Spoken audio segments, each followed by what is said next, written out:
Okay, hello out there. How's it going, Bill? How's it going, Pat? Oh, busy. Been busy. And had a friend come up from Florida, and I drove her down to the airport today, so I was in Grand Rapids earlier today and got back a little while ago. Then her plane was delayed an hour, so she just took off a few minutes ago. But I took her and her daughter up to Mantle Island last weekend and ended up breaking down on the way back. Blew a fuel pump. So mass embarrassment. Being a marine mechanic, I had to call the Coast Guard and get towed, but they found somebody else to tow me, but still embarrassing. It's all fixed now, but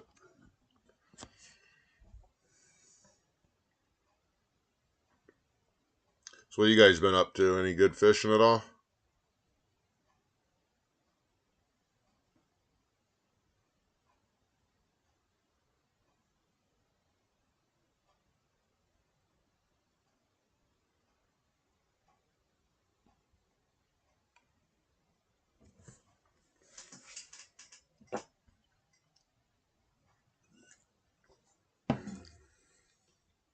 Fishing up here is just horrible right now.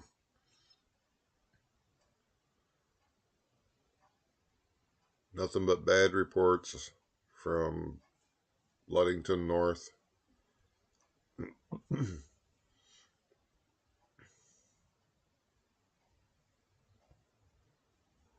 hoping to get out this weekend and give it a try because I know they are getting some lake trout out of Frankfort. Quite a few lake trout. It's just the salmon were here and then they just left. Wisconsin side of Lake Michigan smashing them.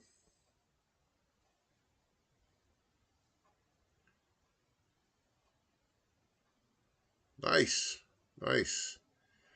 Yeah, the boat I'm rebuilding is a slick craft. It's a 72. I'm still hoping to get that on the water here in the next couple weeks. But I might be fishing a tournament over in Manistee next weekend. I haven't decided yet if I can find a couple guys to go out there with me. I definitely ain't gonna fish it by myself. It's too much money on the line.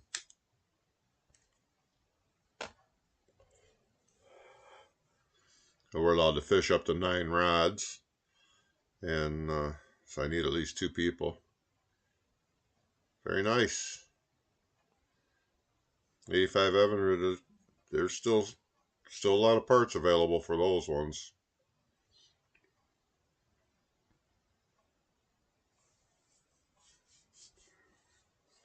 That'll get you out fishing. Put yourself a couple downriggers on it.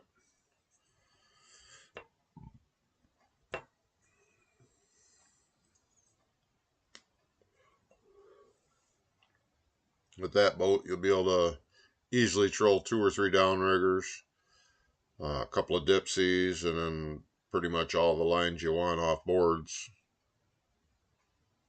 Just a matter of putting rod holders on them.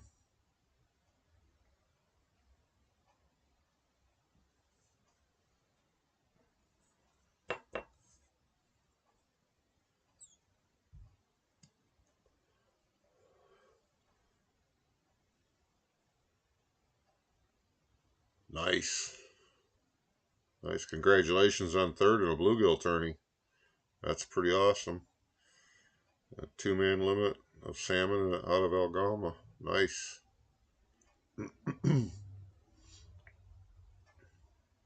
Very impressive. We've had such screwy weather. Had a lot of north wind, and when the north wind blows, the fishing sucks.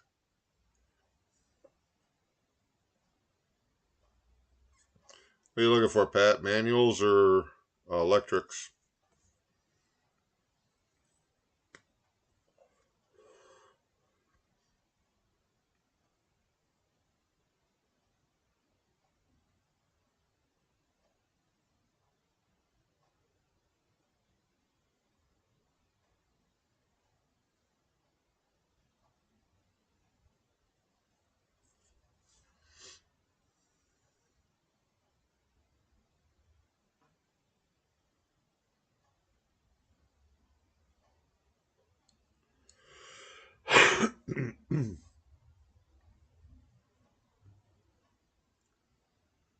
Yeah, that's the trick to it.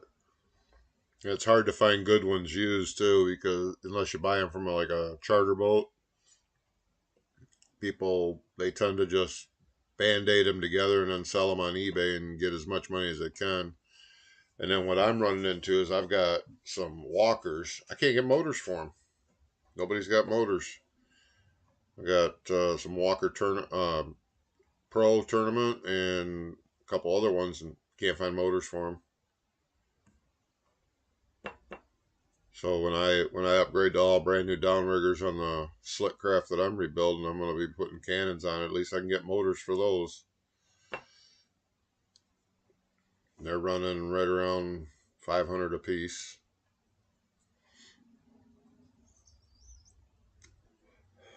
Unless you get one with all the bells and whistles, those can get pretty expensive. It'd be nice if well, ones with all the bells and whistles if I was chartering for a living, because they go down, they feel bottom, and then you can lake trout fish with them real easy without jumping from spot to spot to bring them up and down. They do it all themselves. But I do plan on getting my charter captain's license, so I got to have something reliable. And if I blow a motor out there, which it happens, I got to be able to get one in a reasonable amount of time. And I've been trying to get Walker motors since last fall, and they're just not out there. So I won't waste my money on buying anything like that anymore.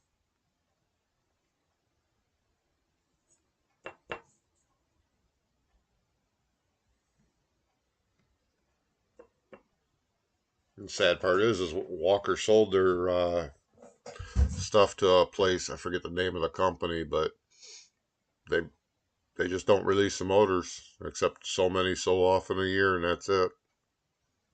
Because they're trying to sell their own product. Well, if that's how they deal with something, I'm not going to buy their product either, obviously.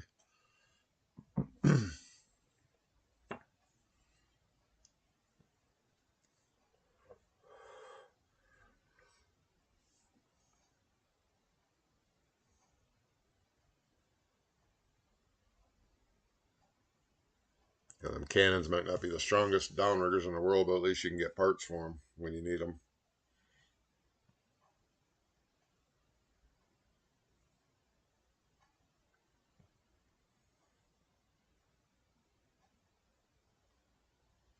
16-foot Starcraft with a 65 horse Johnson. That'll be a nice fishing boat.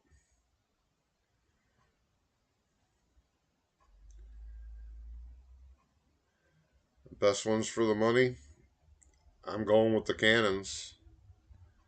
Um, they're running the cheaper electric ones are running right around 520, I believe it is. And you can probably get a better deal than that from a local bait shop. Get them to order them for you.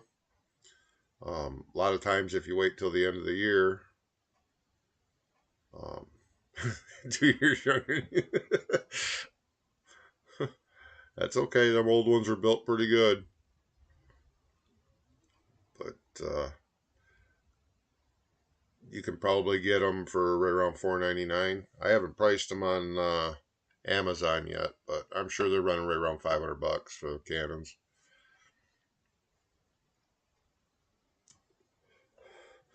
Unless you're looking for the one that bottom fines and everything else, it'll sit and bounce your downrigger cannonball on the bottom for you to just for lake trout fishing and stuff. But that's all computerized, and I just don't have faith in computerized equipment. I'm seeing it on boats where they got all computerized dashboards, and it's just a mess. Very expensive to fix. I know it's going to be the thing of the future, but I'll tell you what, you ain't going to convince me on that stuff yet. Too temperamental to water, and boats are water. So,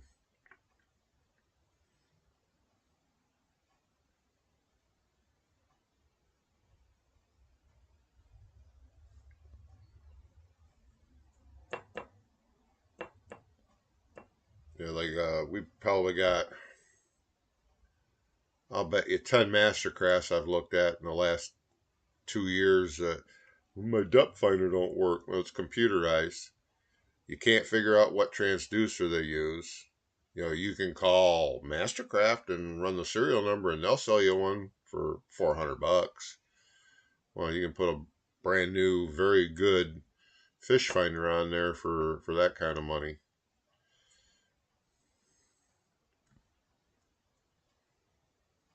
And like I told the guys, before I spend $400, if I was you, before I'd spend $400 on a transducer, I'd be very seriously considering getting a different boat, because once one thing goes wrong in that computer, it just runs down the line.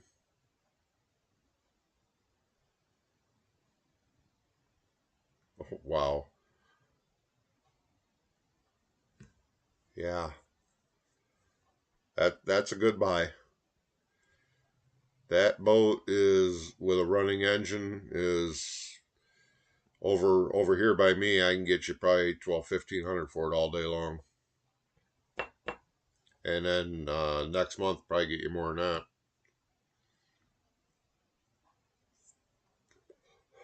No, I couldn't have passed it up for that kind of money either.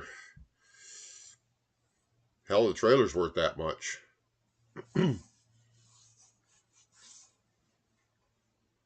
Is that aluminum, or is that one of their fiberglass models?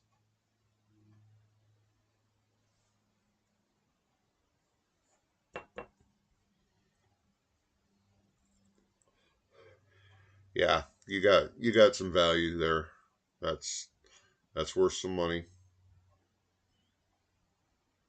For the money you got into it, you can pick yourself up a brand new Tohatsu outboard 4-stroke, slap around the back of that, and you'll be good to go.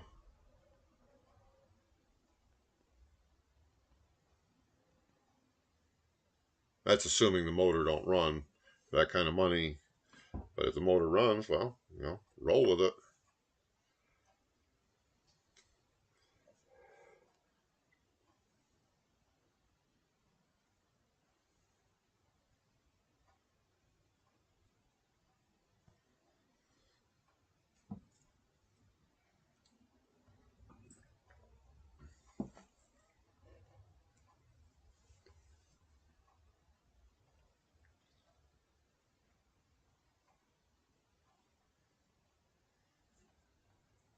I know lots of guys that would kill to get an older aluminum boat like that.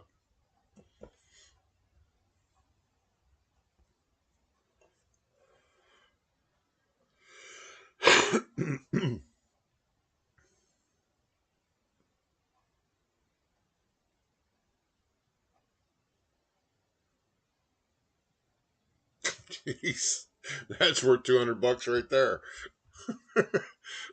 Wow, I thought I found good deals.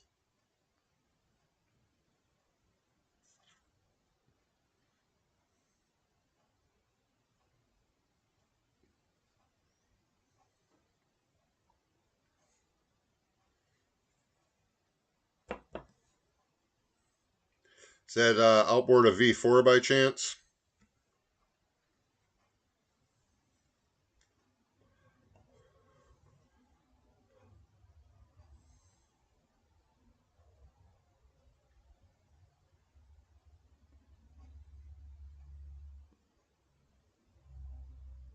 I believe they got two versions of the 65. They got a V4 and then they've got an inline. Yeah, that's a steal and a half for sure, Pat. He really did good.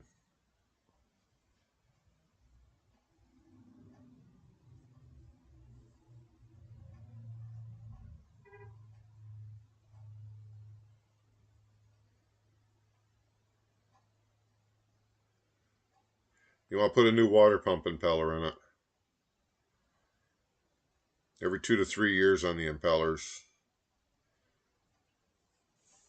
If it's been in the water at all, you need to replace the impeller every 2 to 3 years.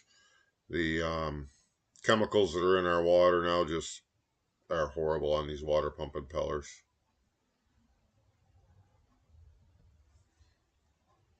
New impeller for that one's going to be about $23.95, something like that. Take you about 45 minutes to put it in.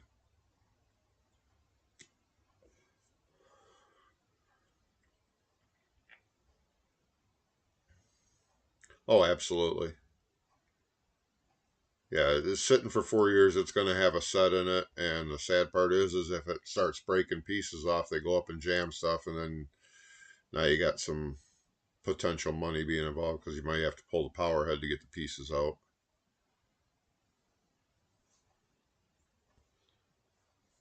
And they're easy to change. Yep, exactly, Pat. It'll assume that set position, and it just won't pump water worth a darn either.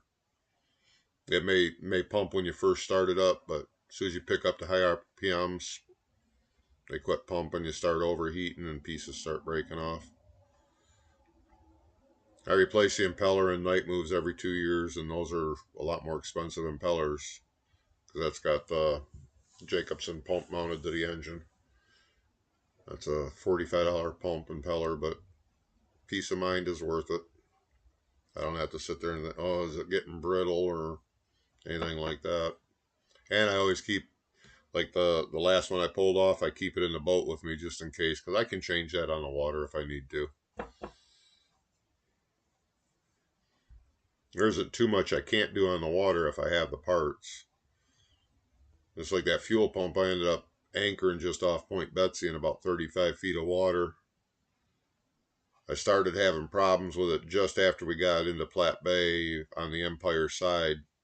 I had to slow down and I could maintain about 22 miles an hour, but eventually it started coming down a little bit more. And I checked, make sure the carburetor was working good while I was running, and it just was giving that, like it, like a car runs out of gas. It's kind of doing that a lot, spitting and sputtering, and I knew something was up, and I had plenty of gas in the tank.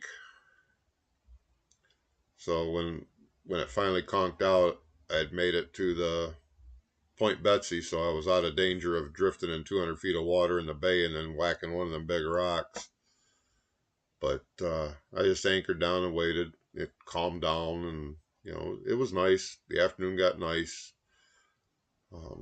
We waited about an hour, and then Coast Guard put out a call on the channel for assistance the second time.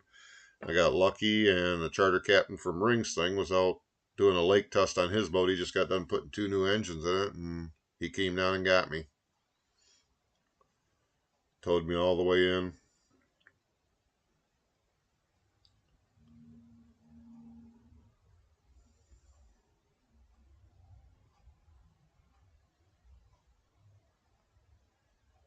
Oh my God, we rained today, Bill.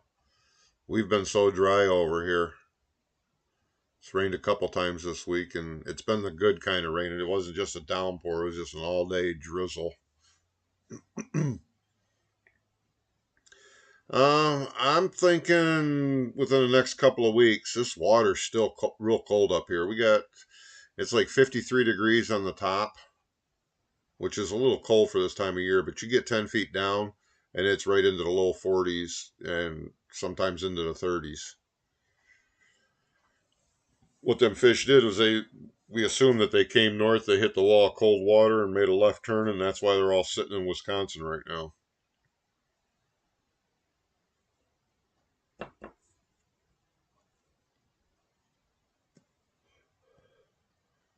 But they'll be here soon. I have faith. And there's some big fish out there too. I mean, they're still getting one or two every now and then out there. I mean, I seen a guy last week when I took my friends up to the island because they'd never been there. They had 12 or 13 lake trout on the board and then one salmon. And my boss caught a few salmon last week, but it's hit or miss. A lot of the charter boats are canceling their trips. They're giving the guys a choice of an expensive boat ride or a charter out there. So, or I mean, an expensive boat ride or cancel it and try to do a trip later. But the fish will be here. We just need some south wind or any kind of wind other than north wind. It seems like all we're getting is north winds over here.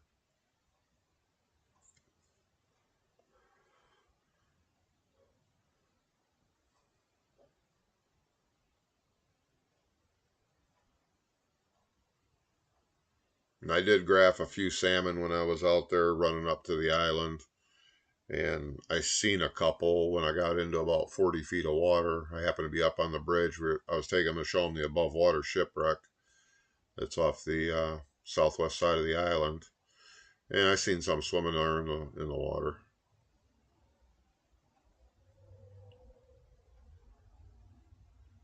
Yeah, but you're over in Wisconsin, aren't you, Bill?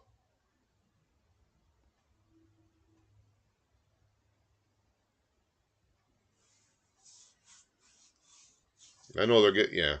Yeah, they're smashing them all along the Wisconsin coastline and then all the way up into like Big Bay Denac, the outskirts of Little Bay Denac. They're getting some salmon up in that area, Manistee. We've just got too cold of water here.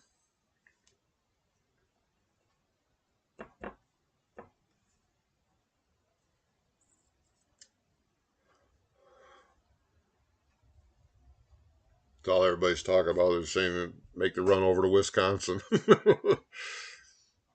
which I'm planning to do one of these weekends to go see my son.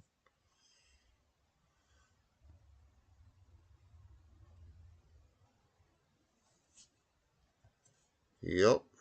It don't take long though. Once you get started on it, they go quick.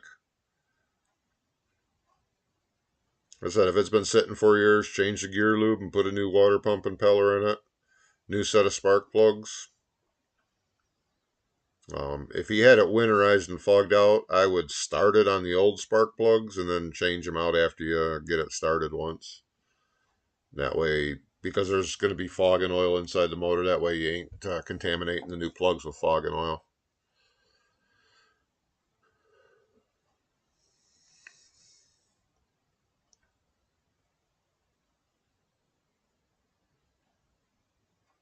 Let's see, that Era motor, that could be either electronic ignition or points. They made both in those years, so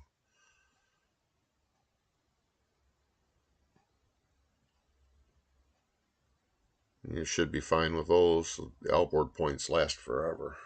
It's not like an IO. Just assume that it was. Is the best way to do it.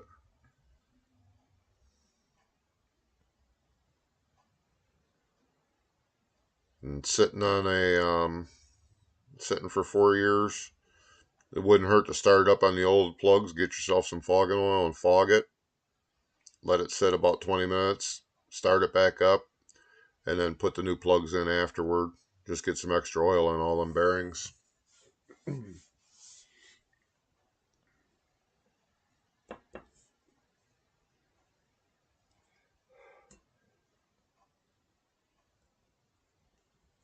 I generally do that even with IOs that have been sitting, and those are 4-stroke. They've been sitting a while. I fog them when I start them up. Yep. Yeah, they're a little smoky for a few minutes, but you don't have to worry about your bearings or rings peeling stuff that way.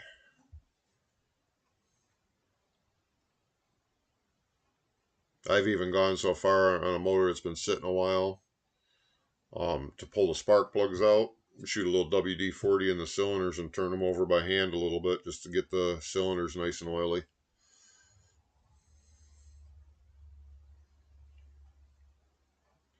And that particular engine, the spark plugs are real easy to get at, so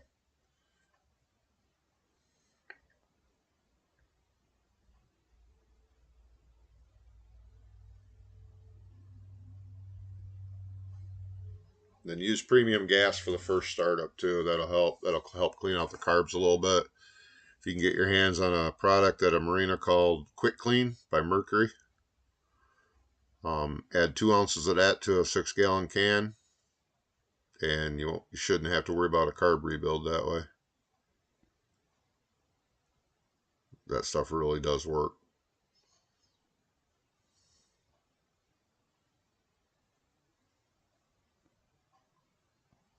first tank full 2 ounces, and then after that, every other tank full, put 1 ounce of it in. It's really good stuff.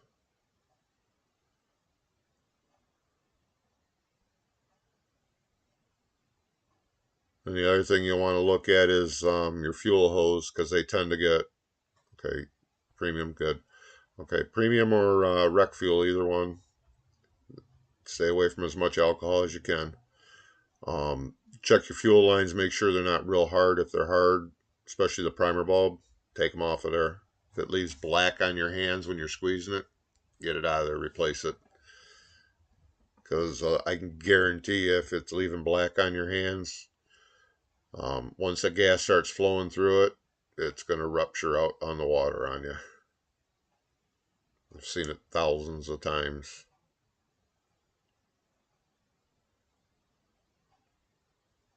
Now, if they stored it inside, you probably won't have no problem with the fuel lines or nothing like that.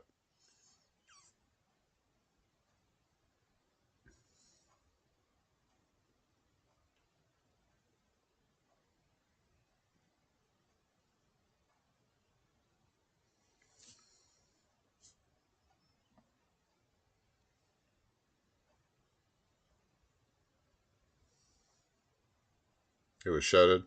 Yeah, I'd check the fuel line, but you're probably gonna be all right as long as it was out of the sun. It seems to be the sun that does it, not so much the heat.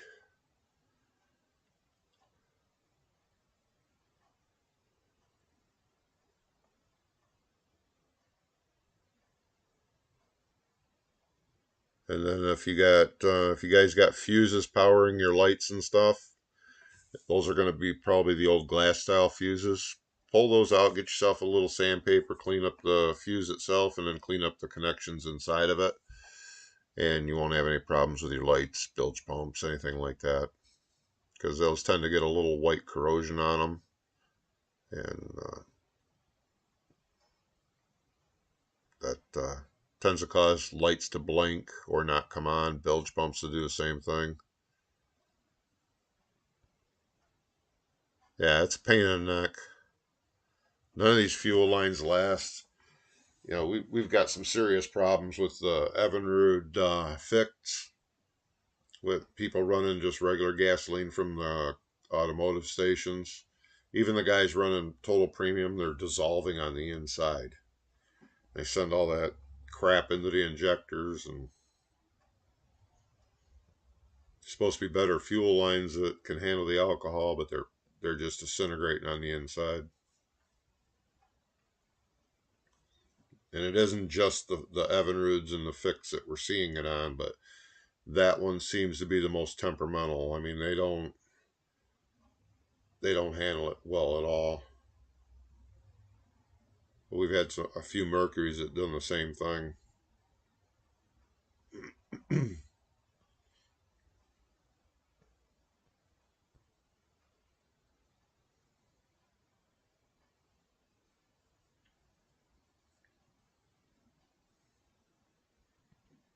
And if in doubt on your plug-in ends, if you're in doubt at all that they're sealing, replace them. You don't need to get out on the water and have them go off. Yeah, I'll let you know, Pat, as soon as I start getting them. You guys have a good week, Pat. Good weekend.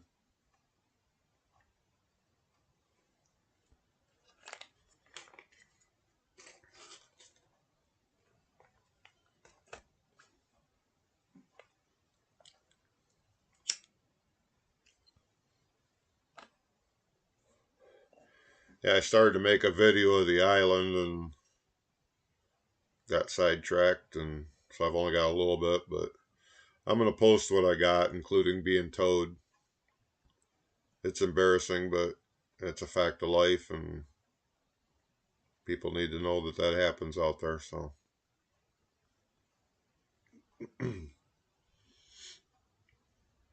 I said that was the hardest call I ever made to the Coast Guard. I tried everything to get that thing going, and just can't do it when you don't have the fuel pump with you.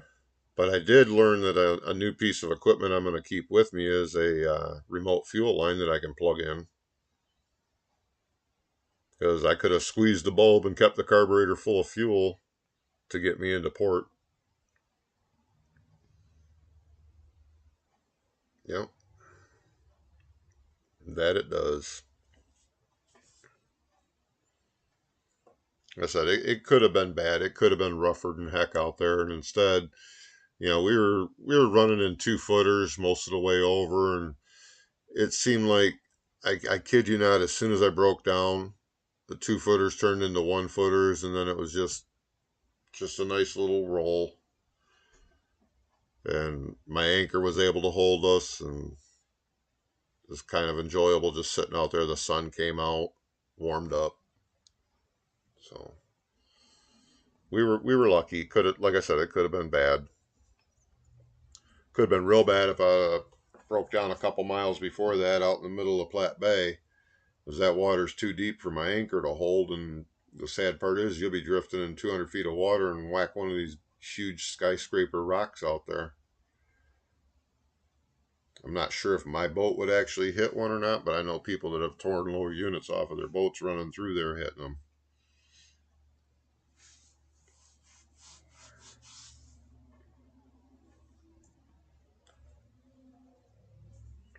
Then I happened to luck out that Captain Larry Ring was out tussing his boat and offered me a tow.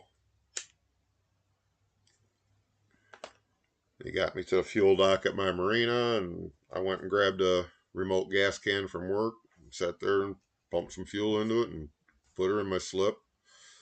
Pulled the fuel pump, come home, grabbed one, went back out there, put the new fuel pump in, and I'm ready to go.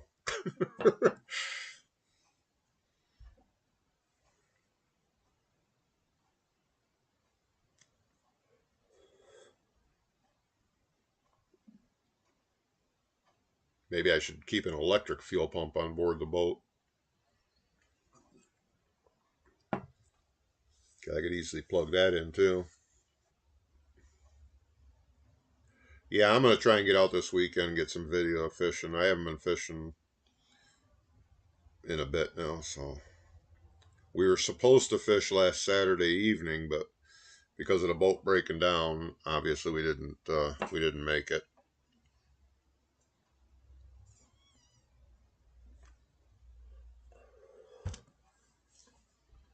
Yeah, the only fishing I did was right off the dock in front of my boat, and I didn't even set out to fish. I gave my grandson a bunch of lures to use that I picked up, and they were fishing with about a 4.5 inch minnow imitation. They were just casting it out and bringing it in. I said, "That ain't how you fish that. Let me show you how to fish that thing." And I took a couple casts with it, and I was showing them the different ways to retrieve it, to make it go under and then float back up and go back under. I ended up catching a 26-inch dogfish.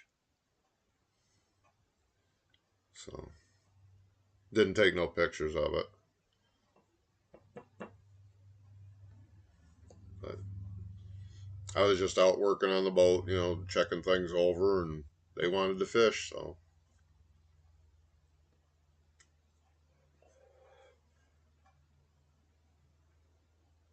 At least now they believe me on how to retrieve a minnow imitation. I'll come stand on the back of my boat in the marina. You'll catch them. Loaded with them. They were fishing some bass lures, spinner baits, a couple weeks ago, and they kept getting dogfish on. They'd lose them at the dock.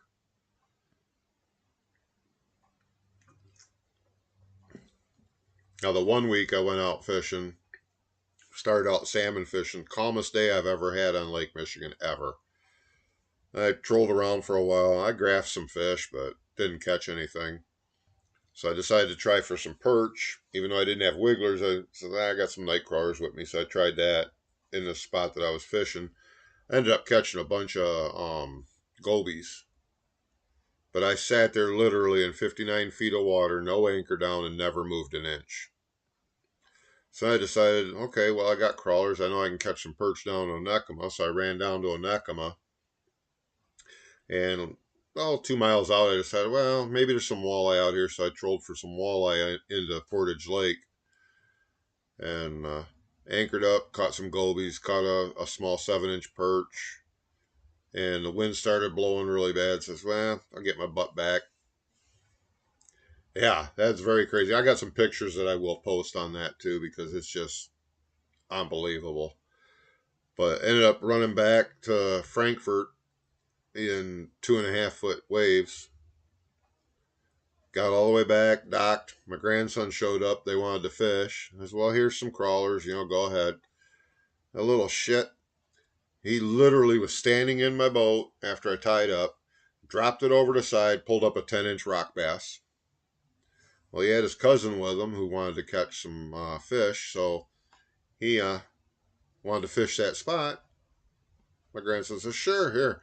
He walks around the dock, straight across from the boat, drops in. I swear to God, he wasn't in another 30 seconds. 12-inch perch.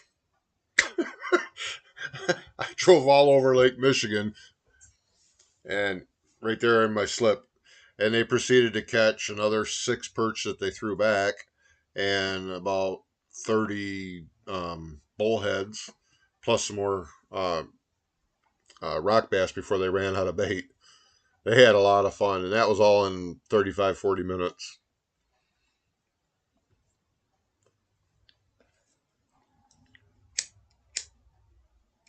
Kid reminds me of how I was when I was younger. I could damn near drop a line in a bucket and catch fish.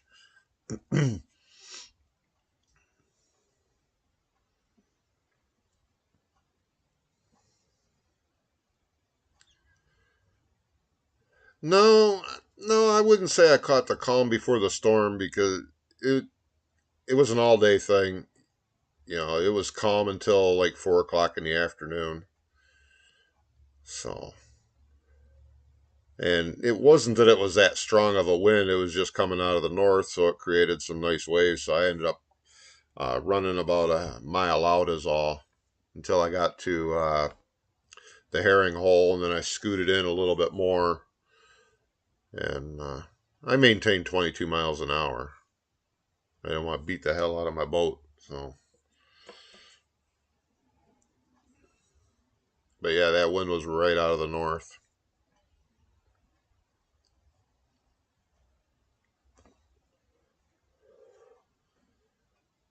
And I could have very easily stayed out and trolled for salmon because it was more than calm enough for that. But just after the morning and being so flat calm, and then in the evening, I had been in the sun all day and I had had enough. I just docked up and just chilled out on the boat for a little while.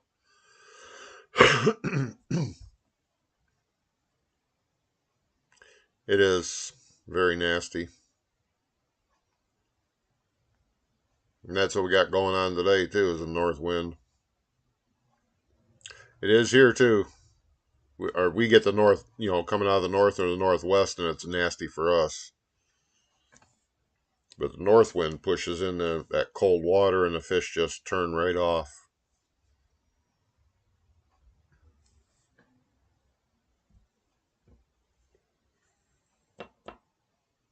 Hmm. Looks like I'm having some internet issues.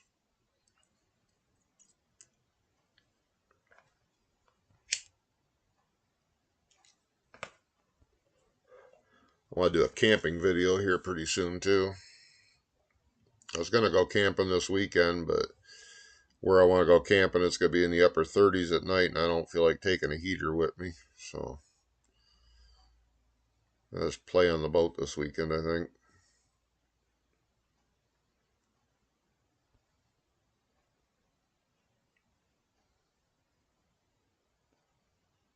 But I'm also dying to get out and do some camping.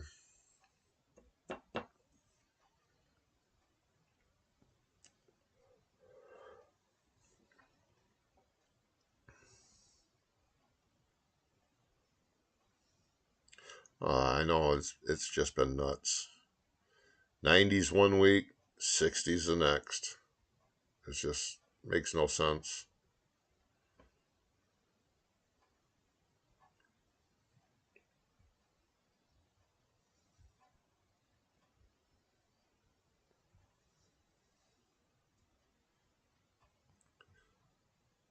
So you got to put some downriggers on your boat?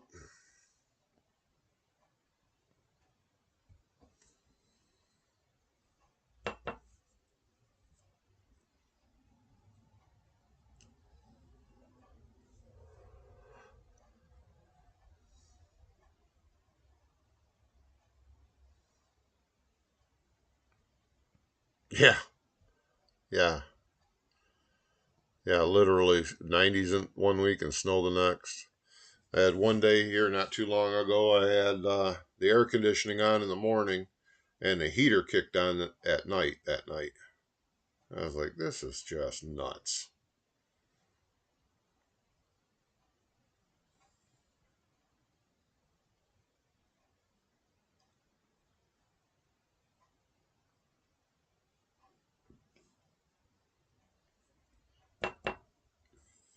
Oh, them downriggers are good for more than just the Great Lakes, you know. You can use them inland too.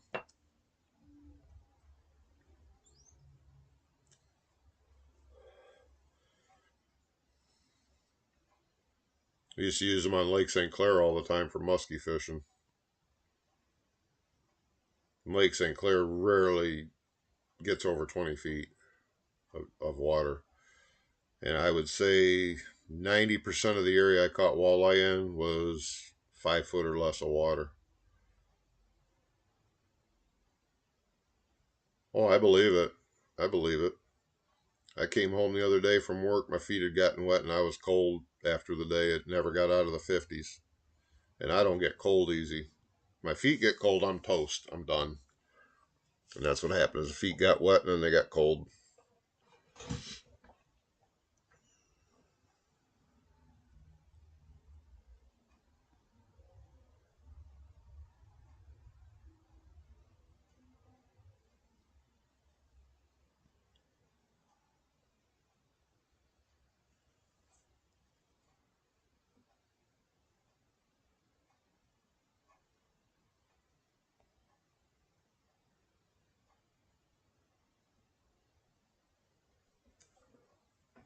Yeah, them downriggers can be used on inland lakes to fish for all kinds of things from walleye and bass to muskie and pike. You just adjust your trolling speed. And you don't need as big a cannonball. Yeah, when I left to drive her down to the airport, it was 63. Down in Grand Rapids, it got up to in the 70s. I don't remember what the exact temp was, but right around 75 to 78. On the way back, it was 68 in Grand Rapids, and by the time we got 10 miles north, it was 62. And once we got up near Big Rapids, it was 51. It dropped fast.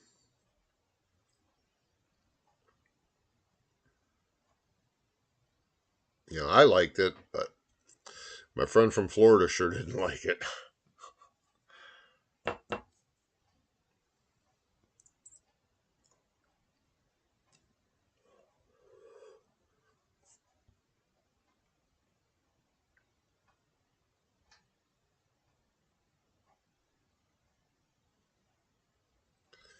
All right, well, if you need any help with anything on that motor, you know, some technical advice or anything like that, just give me a holler. If you're having a problem finding any parts, let me know. Um, and I'm going to go ahead and call it a night here. And hopefully I'll get a video posted this weekend and start getting them posted a little quicker.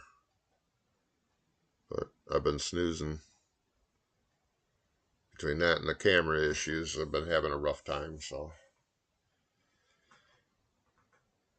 And we'll talk to you another day.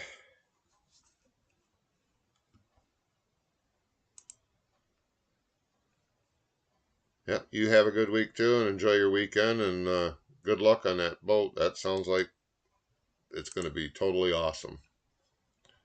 So, all right. This has been Call of the Wild Outdoors. We'll see you next week.